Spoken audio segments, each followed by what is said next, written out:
사무엘하 5장에서는 다윗 왕이 이제 왕으로 올라가면서 이스라엘을 이제 다시 한번 나라 모습으로 갖추어가는 모습이 여기 기록되어 있습니다. 여기 설교 요약을 잠깐 보면서 말씀을 보겠습니다.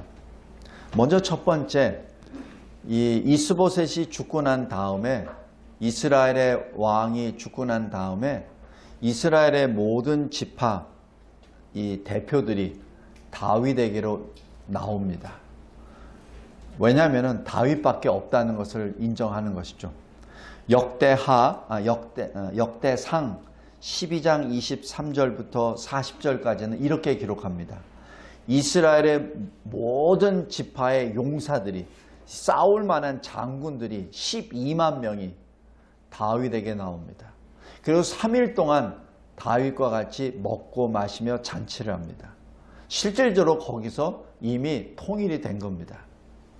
왜냐하면 이 나라와 나라가 하나로 뭉칠 때 가장 커다란 이 눈에 보이는 가시적인 사인은 군사력의 합침인 거죠. 그래서 여기서 군사력이 합쳐버립니다. 이 큰 용사 12만 명이라고 하면은 높고 낮은 지휘관들 12만 명입니다. 그 12만 명에 최소한 10명만 붙여도 120만 명의 대군이죠. 그래서 군 지휘관들이 다 모입니다. 그리고 다윗 앞에 같이 한 몸을 이루게 되죠. 오늘 말씀처럼 왜 다윗이 왕으로 되겠느냐 하는 세 가지 이유를 듭니다. 첫 번째, 다윗 당신은 우리의 고륙입니다. 성도 여러분, 이 신명기에서도 보면은 너희들이 왕을 세울 때 이방인을 왕으로 세우지 말라. 왜 그렇죠?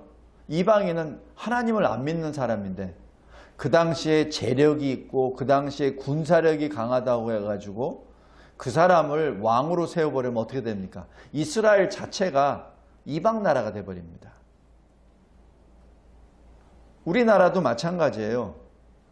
우리나라도. 교회도 마찬가지입니다. 교회도 국적이 대한민국 사람이 목사가 되어야 됩니다.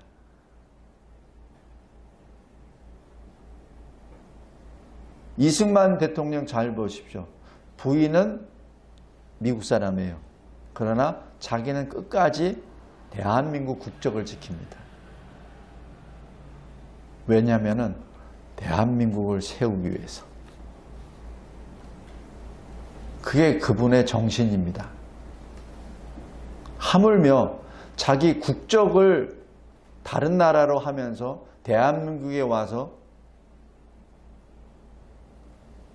교회를, 나라를 장악하려고 하는 것은 악한 일입니다. 그는 기본 이 자세가 안 된 것이죠. 여기 이스라엘 백성들이 지금 다윗에게 나아가서 첫 번째, 당신이 우리의 왕입니다라는 것이 첫 번째가 당신은 내 고륙입니다. 신명기 17장에 있는 그 말씀 그대로 다윗 당신은 우리와 같은 형제입니다. 그래서 왕입니다.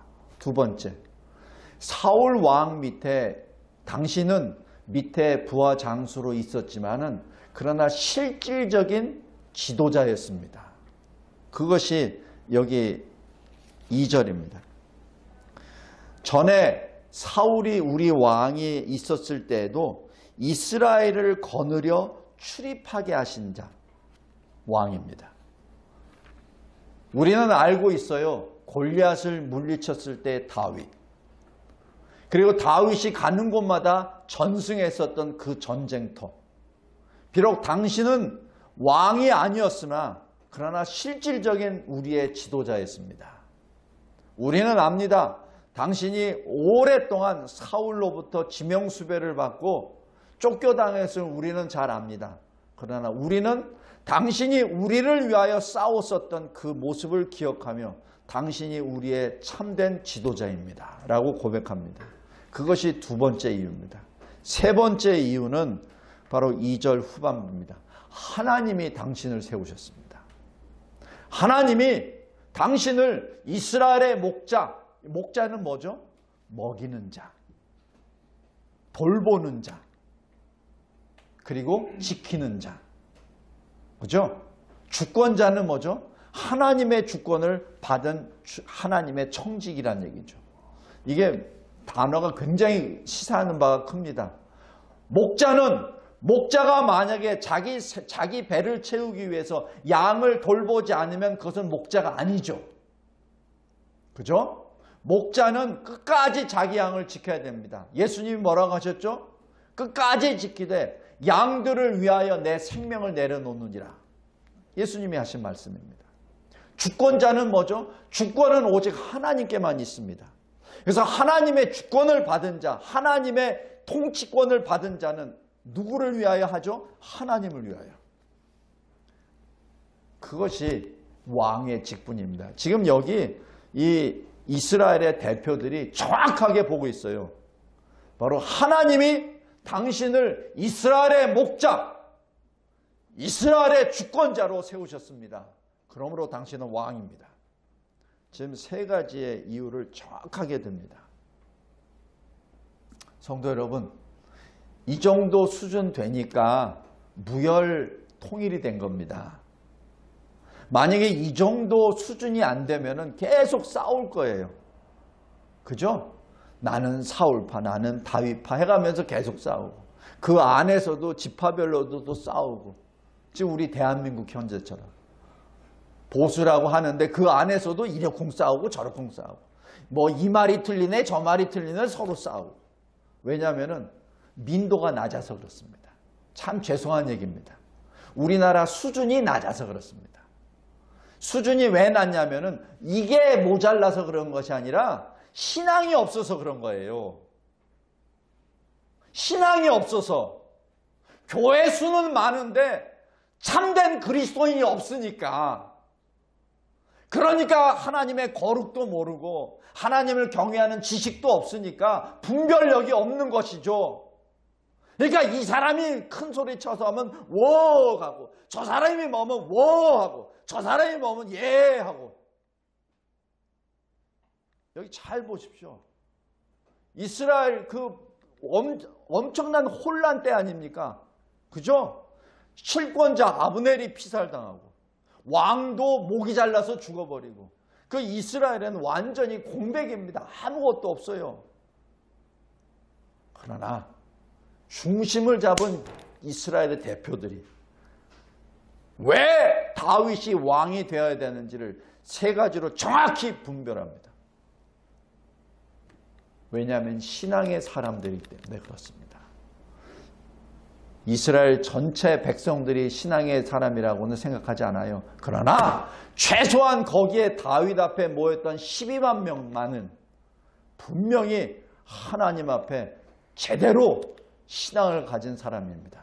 최소한 이 조건을 가지고 다윗에게 간청했었던 이스라엘의 장로들은, 각 지파의 대표들은 신앙의 사람입니다. 그러니까 이 논리가 나오죠. 그러니까 7년 반 동안 그렇게 많은 다툼과 갈등이 있었음에도 불구하고 한순간에 통일이 되죠. 그래서 이스라엘이 된 겁니다. 다윗이 여기서 무엇을 했나요? 다윗은 아무 주장 안 합니다. 왜? 자기가 주장하면 국론이 분열되니까. 성도 여러분, 이것이 성숙된 그리스도인들의, 성숙된 신앙인들의 모습입니다. 지도자가 자기가 먼저 말 안 합니다. 지도자가 먼저 말을 해서 무엇이 되잖아요? 그럼 분명히 거기에 분열이 나옵니다. 왜냐하면 반대파가 있거든요. 왜 우리나라가 지금 이 정도 되느냐고요? 과거 이승만 대통령, 박정희 대통령 잘했습니다. 그러나 국민의 뜻을 하나로 뭉치기보다는 자기 자신이 알고 있는 리더십으로 그냥 이끌어 가버렸기 때문에 그 반대 세력이 계속해서 성장해 나간 것이죠. 그분들은 훌륭한 사람입니다. 우리 대한민국 역사상 엄청나게 이 현재 대한민국이 있게끔 존재하게끔 만들었던 거인들입니다. 그러나 그들에게 약점은 바로 그거죠. 왜냐하면 그 당시 민도가 너무 낮았기에 그냥 끌고 나간 것이죠. 성도 여러분, 지금 이때 우리에게 이러한 환란이 있다는 것은 우리에게 커다란 기회입니다. 교회가 깨어나야 합니다. 교회가 깨어났을 때 이 나라가 바뀝니다. 이 땅에 있는 공산주의자들, 주사파들 몇 명 안 돼요. 몇 명 안 됩니다. 고작 해도 몇 명 안 돼요. 100만 명 안 됩니다. 안 돼요. 우리들은 뼛속 깊이 보수입니다. 왜냐하면 6.25 전쟁을 체험한 우리 민족이기 때문에 우리는 아무리 뒤져봐도 보수입니다. 현란한 돈 뿌리는 거에 넘어가고 하나님을 대적하는 무리들과 같이 손을 잡았기 때문에 지금 이 모양 이 꼴이 된 겁니다. 이것을 해결하는 것은 교회가 하나님 앞에 말씀으로 다시 돌아가는 것이죠. 그랬을 때 교회를 보고 백성들이 따라옵니다. 여기 만 12만 명 용사들, 이스라엘 당시 이때 백성들의 수는 사실 200만 이상입니다. 10%도 안 됩니다. 그 사람들이 결단했을 때, 그 사람들이 신앙 앞에 섰을 때 나라가 하나가 됩니다. 우리나라 소망이 있습니다. 언제? 교회가 깨어 있을 때. 잔머리 굴리지 마십시오. 아까 119편에서도 뭐라고 했죠? 거짓말하는 자들이, 교만한 자들이 나를 애워싸고 나를 죽이려고 합니다. 그때 뭐 한다고 했죠? 잘 기억하십시오. 하나님의 말씀으로 돌아갔죠. 그럴 때 하나님이 역사합니다. 내가 무엇을 해보려고, 내가 무엇을 어떻게 해보려고, 그냥 우리끼리 한번 해봅시다라고 어떻게 뭐 모아서 해보려고 할 때 되는 거 봤습니까? 안 됩니다. 저들은 더 지략이 더 높아요. 세상 진리로. 저들은 더 단합이 잘 되어 있습니다. 거짓말도 비리도 다 덮어버리고 더 단합 잘합니다. 우리가 살 수 있는 길은 깨어! 하나님께 돌아가는 것입니다. 오늘 여기 사실 이 내용 하나만 가지고 또 오늘 말씀 다 합니다. 성도 여러분, 깨어 있읍시다. 깨어 있읍시다. 여기 이스라엘 장로들처럼 여기 3절 보세요. 이에 이스라엘 모든 장로가, 이스라엘의 모든 장로가, 왜 그렇죠? 이스라엘 전체가 믿는 백성들이니까 장로가 대표예요. 이런 나라가 됩시다. 교회 장로가 이 나라를 대표하는 대표가 됩시다. 그 허질 데 없는 입술로만 하는 장로 말고, 사실 장로 대통령이라고 하는 사람들이 우리나라 다 말아먹어버렸잖아요. 그런 장로 말고, 그거는 하나님을 수치스럽게 만들어요. 하나님의 이름을 더럽게 만드는 장로입니다. 그런 장로 말고, 전도사라는 이름으로 해가지고선 보수 말라먹인 그런 이상한 장로 말고, 이상한 전도사 말고, 진정으로 이름은 없어도 하나님 앞에 심실한 장로, 그 사람이 대한민국을 대표할 때 대한민국은 소망이 있습니다. 저 북쪽에 있는 김정은 공산주의자들 사실 헛겁니다. 왜 헛거냐고요? 하나님을 대적하니까 헛거지. 예? 평양에 장대현 교회, 그 큰 교회, 평양 대부흥을 이끌었었던 그 교회, 그거를 다 무너뜨려 버리고 거기다 동상을 세운 그 헛것들이에요. 왜 헛것들에게 자꾸자꾸 질질 끌려다니냐고요. 왜? 하나님을 떠났으니까. 하나님만 있으면 모든 것이 다 해결되는데 하나님을 떠나고 그들과 맞짱 트니까 하나님 없이 맞짱 뜨면 다 집니다.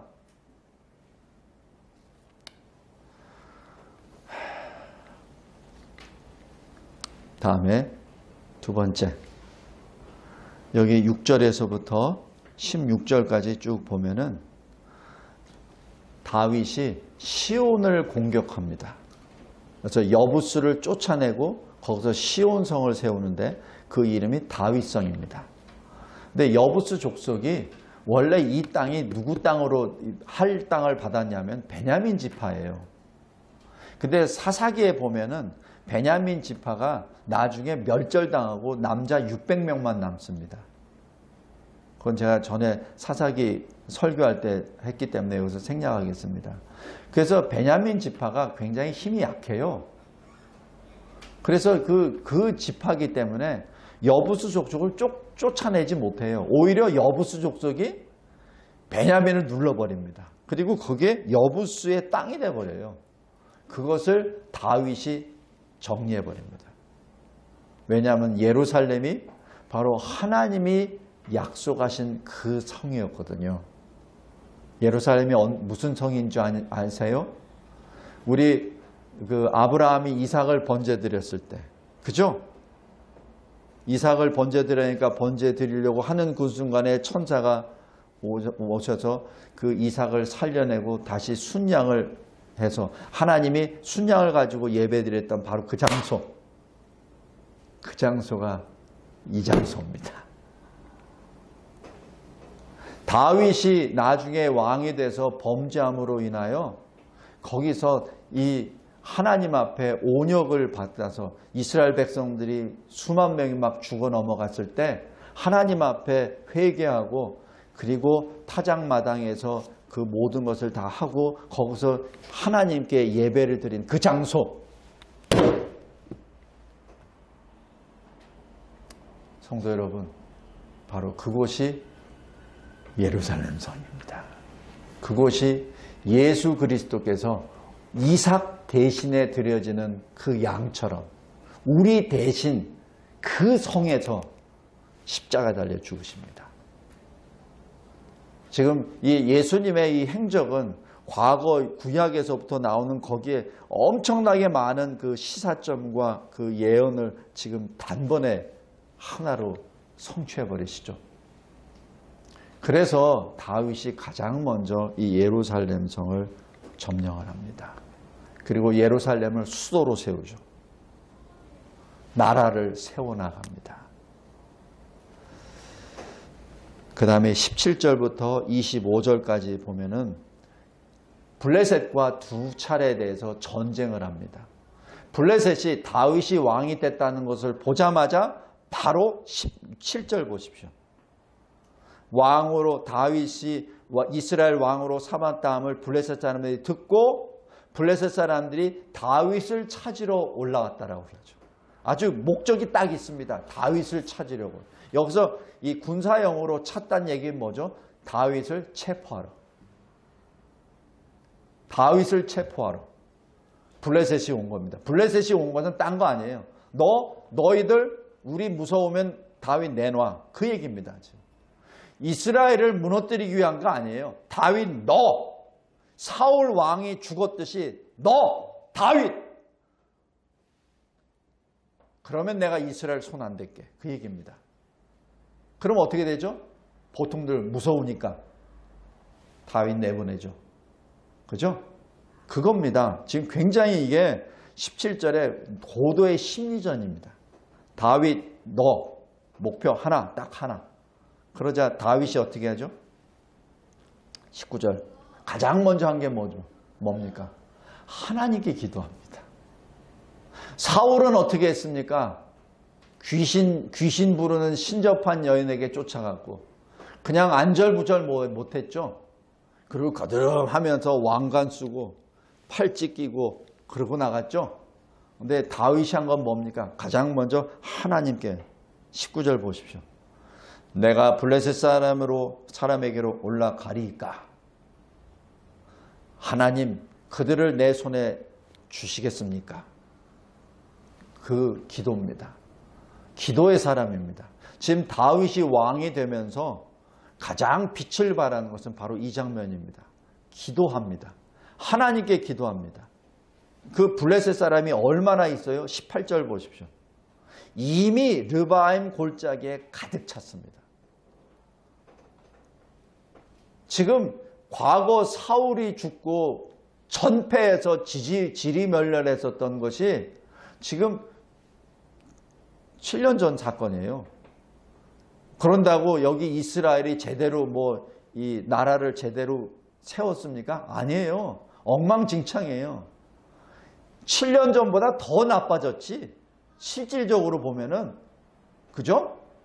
분열되고 지금 겨우 하나 지금 된 것밖에 없어요. 근데 지금 가득 모였어요. 다윗이 한 것. 하나님, 내가 공격하리이까? 하나님 승리를 주시겠습니까? 그겁니다. 그러자 하나님 뭐라고 하시죠? 올라가라. 내가 반드시 블레셋 사람을 네 손에 넘기리라. 성도 여러분, 제가 누차 말씀을 드리지만은 전쟁은 이기려고 하는 게 전쟁이 아닙니다. 이기려고 싸우면은 그거는 집니다. 전쟁은 이겨놓고 싸우는 게 전쟁입니다. 사업도 마찬가지예요. 내가 이거를 사업을 해서 뭘 많이 벌어야지. 그거는 X예요. 내가 사업을 구상을 할 때 그 사업에 대한 완전히 이겨놓고 사업을 하는 겁니다. 그랬을 때 사업이 일어납니다. 근데 왜 그리스도인들은 왜 거기다 확신이 있죠? 내가 어떤 사업을 할 때 하나님이 나에게 지혜를 주셨구나. 하나님이 나와 함께 하시는구나. 그 확신 때문에 승리한 것으로 나아가서 사업을 하죠. 그러니까 그리스도인의 기업이 흥왕하는 겁니다. 왜 그리스도인의 장군들이 승리하는 줄 아세요? 왜냐하면 하나님께 묻고 하나님이 동행하시고 하나님이 싸워주시기 때문에 승리한 겁니다.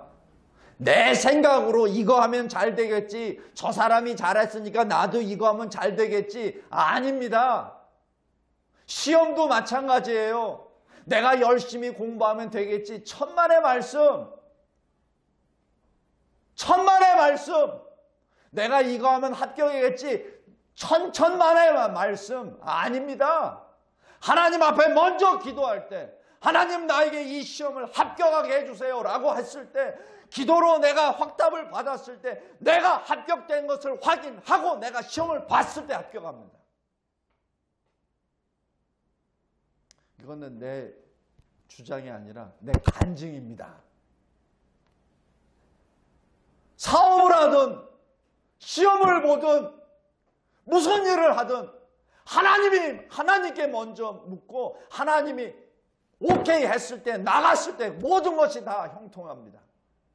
그것을 못하니까 그냥 시험에 전전긍긍해가지고 그냥 어떤 사업에 전전긍긍해서 그냥 상대가 또 경쟁사가 어떻게 할까 거기에 질질질질 끌려다니고 전쟁을 어떻게 할까라고 해서 질질질질 끌려다니고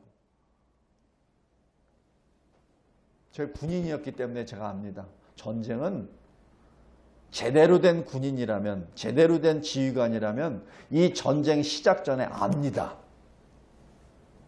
알아요. 태평양 전쟁 일본이 일으키고 날 그 순간 그 전부터 일본 장군은 알았어요. 자기네들이 질 거라는 걸. 장군은 압니다. 시험 보는 사람도 다 알아요. 내가 합격할지 안 할지.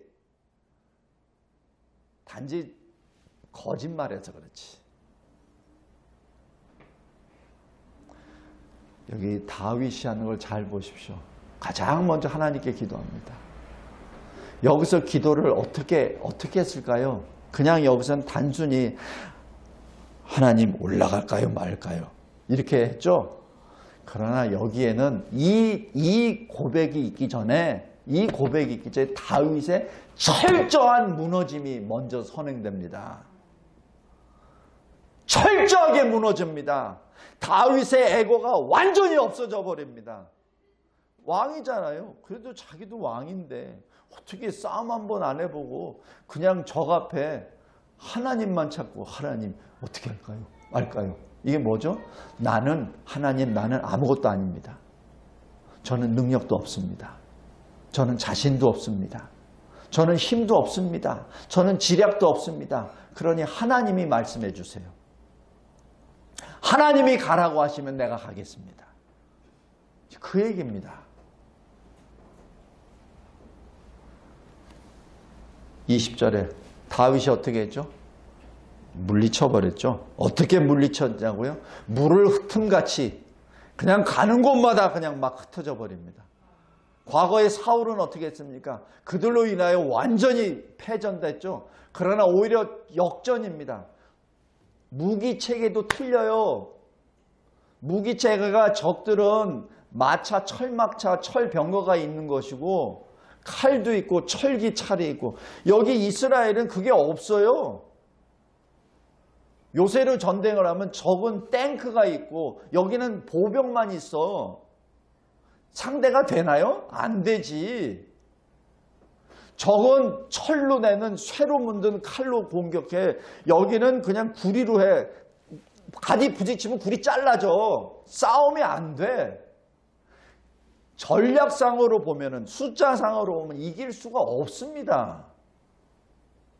그런데 마치 물을 흩음같이. 근데 여기서 다윗이 이렇게 고백합니다. 여호와께서 하셨다.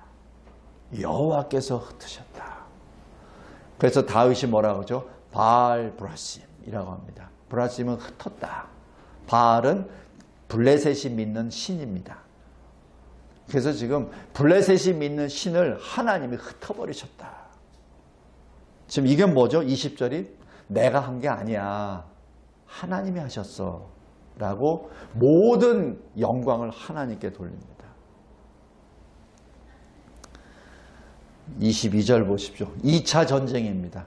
블레셋이 다시 공격합니다. 23절에 다윗이 어떻게 했죠? 내가 1차 승리했으니까 내가 또 마음대로 해? 아닙니다. 다윗이 하나님께 또 기도합니다. 그러니까 하나님이 뭐라고 하십니까? 이번에는 올라가지 말라. 이번에는 내가 위에서 공격할 테니 너는 저들 뒤에서 기습 공격해라. 성도 여러분, 제가 이 작전 계획을 이렇게 수립할 때 보면은 여러 가지 옵션을 가지고 이렇게 작전 계획을 짭니다. 근데 이렇게 하나님이 직접 이렇게 저렇게 그거는 성경밖에 없어요. 그리고 어떻게 하십니까? 24절에 여호와가 너보다 앞서 나아가 블레셋 군대를 치리라. 그리고 그 소리를 듣거든 뒤에서 기습해라. 이것이 하나님의 자상하심입니다. 하나님의 치밀하심입니다. 하나님은 적장을 알아요. 적장의 마음을 아세요. 또 다윗의 마음도 다 아십니다. 그래서 사실 이거는 하나님 앞에서는 그거 아무것도 아니에요. 아무것도 아닙니다. 사실 하나님이 다윗 너 뒤로 가 있어. 그리고 그냥 코끼리로 쿵 하면은 다 날아가 버립니다. 그렇게 해도 돼요. 그런데 하나님은 다윗을 쓰십니다. 그래서 이 다윗이 하나님을 경외하는 자라는 것을 만 백성이 보이게 하죠. 그래서 다윗이 왕으로 통치할 수 있게끔 기회를 주십니다. 그 기회를 다윗은 어떻게 하죠? 믿음으로 나아가죠. 여기 25절에 보면은 블레셋 사람을 쳐서 게바와 겟셀까지 이르니라 라고 하는 것이, 이 겟셀이 어디냐면은 블레셋과 이스라엘의 국경선입니다. 그래서 이 전까지만 하더라도 7년 이상 동안 블레셋이 이스라엘을 지배해 버렸습니다. 근데 이 전쟁으로 블레셋을 아예 국경선을 딱 그어버린 겁니다. 나라를 완전히 세운 거죠. 지금 다윗은 왕이 됐죠. 수도를 세웠죠. 국경선을 재정비했습니다. 나라가 된 겁니다. 그래서 우리 다음 주에 볼 6장에 하나님의 궤를 다윗성으로 옮기는 작업을 합니다. 성도 여러분, 말씀을 맺겠습니다. 우리가 무슨 일을 당하든 항상 가장 먼저 해야 될 것은 전능하신 하나님께 나아가 하나님께 기도하는 것입니다. 기도할 때 그냥 이거 주세요, 저거 주세요, 그거 아닙니다. 그게 아니라 하나님이 저에게 약속해 주신 거 있죠? 어떻게? 말씀으로. 그 말씀을 들고 하나님이 나에게 주신 약속대로 행하시옵소서. 지금 이 다윗이 어떤 약속을 받았냐면은 창세기 49장 보세요. 창세기 49장.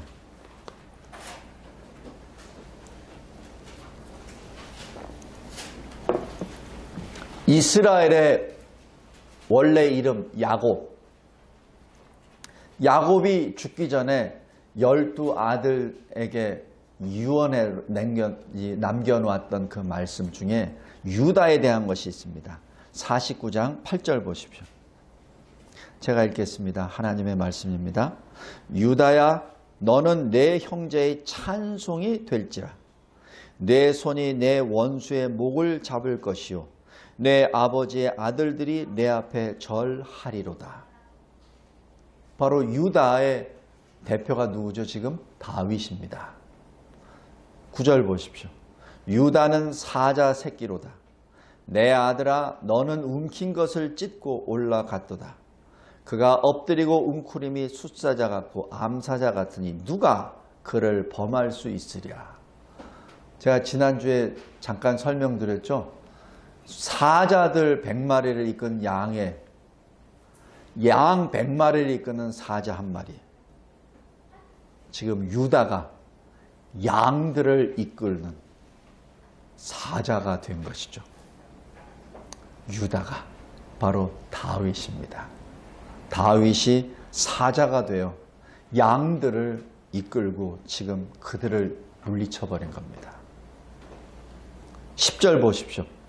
규가 유다를 떠나지 아니하며, 여기서 규는 이 왕으로서 통치권을 상징하는 지팡이입니다.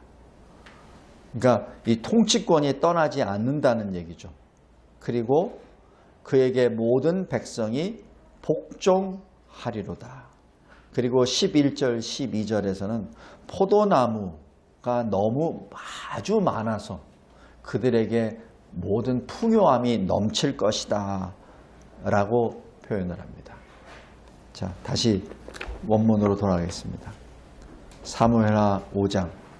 바로 다윗이 하나님 앞에 기도할 때 어떤 심정으로 기도했겠습니까? 그냥 막연하게 저희들을 블레셋으로부터 구원해 주십시오. 이렇게 기도했겠나요? 아닙니다. 다윗은 이미 창세기로부터 모든 것을 다 섭렵합니다. 다 알아요. 그리고 하나님 앞에 기도합니다. 하나님이 유다를 통하여 온 세상에 메시아를 약속하지 않으셨습니까? 하나님 역사하여 주시옵소서. 일하여 주시옵소서. 지금 이스라엘이 하나님을 대적하는 무리들로부터 지금 공격을 받고 위협을 받고 있습니다. 하나님이 기름 부어서 세우신 나 다윗을 감히 나를 죽이려고 합니다. 하나님 구원하여 주옵소서. 성도 여러분, 이 시대를 바라보며 하나님께 엎드립시다. 하나님께 엎드릴 때 내 그 알량한 자존심, 내 알량한 자아 가지고 나오지 마십시오. 그거는 다 내려놓으십시오. 다 내려놓으십시오. 창조주 하나님 앞에는 그 아무것도 쓸데도 없어요. 오히려 창조주 하나님께, 거룩하신 하나님께 나아가는 걸림돌이 될 뿐입니다. 내가 가지고 있는 자존심, 내가 가지고 있는 계획, 내가 가지고 있는 어떤 그 자신, 뭐 이런 거 다 내려놓으십시오. 그리고 하나님께 나아가십시오. 하나님, 나는 적신입니다. 나에게는 아무 능력도 없습니다.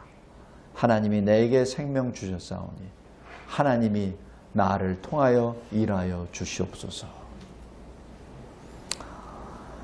우리 교회가 그리스도의 몸이 세워지는 그 순간부터 하나님을 대적하는 사탄의 무리들이 그 즉시로 교회를 무너뜨리기 위하여 움직입니다.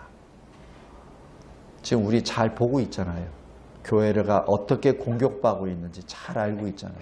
교회를 한두 사람이 공격하나요? 한두 기관이 공격하나요? 아니잖아요. 국가 전체가 공격하잖아요.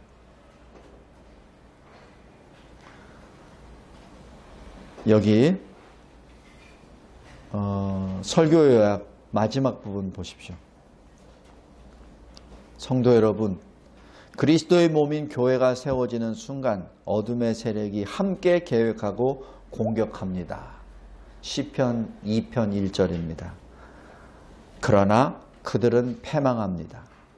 하나님이 교회와 함께 계시기 때문입니다.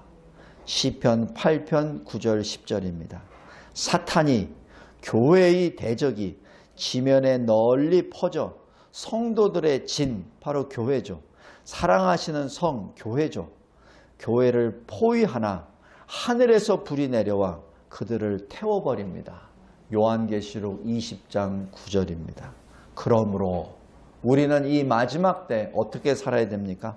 항상 복종하여 두렵고 떨림으로 너희 구원을 이루라.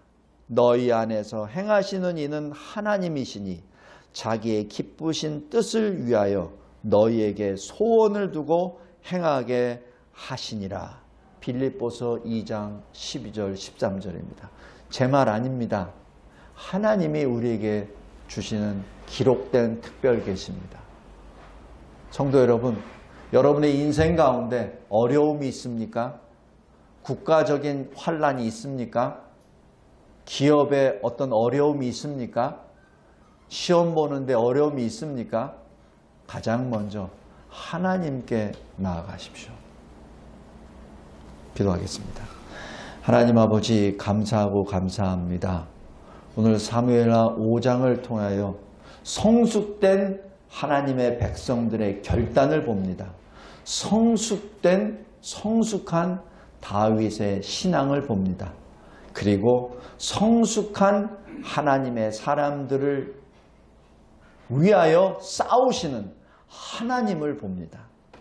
하나님, 우리 대한민국을 바라볼 때, 우리 교회를 바라볼 때, 우리 성도들의 각자 인생을 바라볼 때 이와 같이 성숙된 신앙으로, 성숙된 신앙인으로서 무슨 일이든지 하나님의 이름을 부르며 하나님께서 이기시는 그 현장 가운데 하나님의 증인으로 하나님의 영광을 노래하게 하옵소서. 예수 그리스도의 이름으로 기도드리옵나이다. 아멘.